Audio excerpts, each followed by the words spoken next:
Madam ಇನ್ನೂ ಹ್ಯಾಂಗ್ಔಟಿಂದ ಹೊರಗಡೆಗೆ ಬಂದಿಲ್ಲ madam. ಅಂದರೆ ಸಿನಿಮಾ ಮುಗಿದೋಯ್ತಾ ಅನ್ನೋ ಥರನೇ ಇದೆ.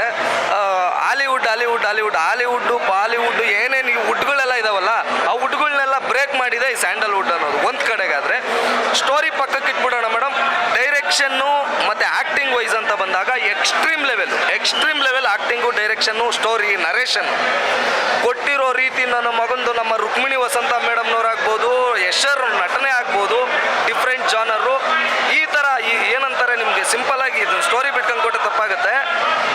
ಲಾಸ್ಟ್ ಕ್ಲೈಮ್ಯಾಕ್ಸು ಒಂದು ತಂದೆ ಮಗನ ಬಾಂಧವ್ಯ ಏನು ಅನ್ನೋದು ತೋರಿಸಿದೆ. ಮಧ್ಯದಲ್ಲಿ ಸೀಕ್ವೆನ್ಸ್ ಕಟ್ಟು ಡಿಫ್ರೆಂಟ್ ಆಗಿದೆ, ಸೈಕ್ ಆಗಿದೆ. ಫಸ್ಟ್ ಹಾಫ್ಗಿಂತ ಸೆಕೆಂಡ್ ಹಾಫ್ ಮಾತ್ರ ಚಿಂದಿಯಾಗಿದೆ. ಸೊ ಈ ನಮ್ಮ ಕನ್ನಡ ಸಿನಿಮಾ ಇಂಥ ಒಂದು ಸಿನಿಮಾ ಬಂದಿದೆ ಅಂದರೆ ಖುಷಿ ಆಗುತ್ತೆ. ಯಾಕೆಂದರೆ ಕನ್ನಡ ಸಿನಿಮಾ ಎಲ್ಲ ಫ್ಲಾಫು ಅದು ಇದು ಅಂತ ಹೇಳ್ತಾರೆ. ಬಟ್ ಇವತ್ತು ಯಶ್ ಅವ್ರು ಬಂದಿರುವಂಥ ಟಾಕ್ಸಿಕ್ ಮೂವಿ ಇದೆಯಲ್ಲ, ಇಡೀ ವರ್ಲ್ಡ್ ವೈಡ್ ರಿಲೀಸ್ ಆಗಿದೆ. ಎಲ್ಲ ಭಾಷೆಯಲ್ಲೂ ಕೂಡ ಒಂದು ಅಲ್ಟಿಮೇಟ್ ಆಗಿ ಬಂದಿದೆ ಸಿನಿಮಾ. ಸೊ ನೋಡೋಕ್ಕಂತೂ ಖುಷಿ ಆಗುತ್ತೆ. ಸೆಕೆಂಡ್ ಹಾಫ್ ಅಂತೂ ಚಿಂದಿ ಚಿತ್ರಾನ್ನ ಬೂಂದಿ ಮೊಸರನ್ನ super movie. Thank you sir. ತುಂಬ ಚೆನ್ನಾಗಿ ಅನಿಸ್ತು ಮ್ಯಾಮ್. ಆ್ಯಕ್ಚುಲಿ ಎಕ್ಸ್ಪೆಕ್ಟೇ ಮಾಡಿರಲಿಲ್ಲ ಈ ಥರ ಸ್ಟೋರಿ ಲೈನ್ ಹಿಂಗೂ ತೊಗೊಂಡು ಹೋಗ್ಬೋದು ಅಂತ.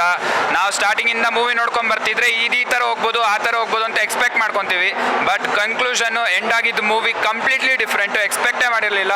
So must watch movie. Sandalwood ಹೆಮ್ಮೆ ಅಂತಲೇ ಹೇಳ್ಬೋದು. ರಾಕಿ ಬಾಯ್ ಹೆಂಗೆ ಹೇಳಿದ್ರು, ಇದು ಗ್ಯಾರಂಟಿ ಚೇಂಜ್ ಮಾಡುತ್ತೆ ಟೈಮ್ನ ಅಂತ. ಆ್ಯಕ್ಚುಲಿ ನಮ್ಮ ಇಂಡಸ್ಟ್ರಿದು ಟೈಮ್ ಚೇಂಜ್ ಮಾಡಿದೆ.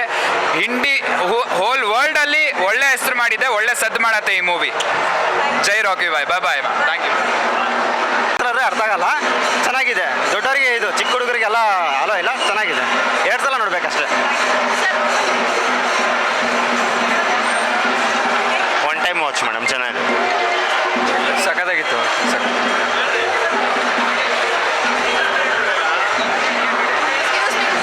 ಚೆನ್ನಾಗಿದೆ. ತುಂಬ ಚೆನ್ನಾಗಿದೆ. ಸೆಲೆಬ್ರೇಷನ್ ಮಾಡ್ಬೇಕು ನಾವು. ಒಂದು ಅಕ್ಕ ತಮ್ಮ ಪ್ರೀತಿ ಏನು ಅನ್ನೋದು ತೋರಿಸಿದ್ದಾರೆ. KGF 1, KGF 2 ತಾಯಿ ಪ್ರೀತಿ ತೋರಿಸಿದ್ದಾರೆ. ಇದರಲ್ಲಿ ಅಕ್ಕ ತಮ್ಮ ಪ್ರೀತಿ ತೋರಿಸಿದ್ದಾರೆ. ನಾವು ಸೆಲೆಬ್ರೇಷನ್ ಚೆನ್ನಾಗಿತ್ತು ಸೂಪರ್.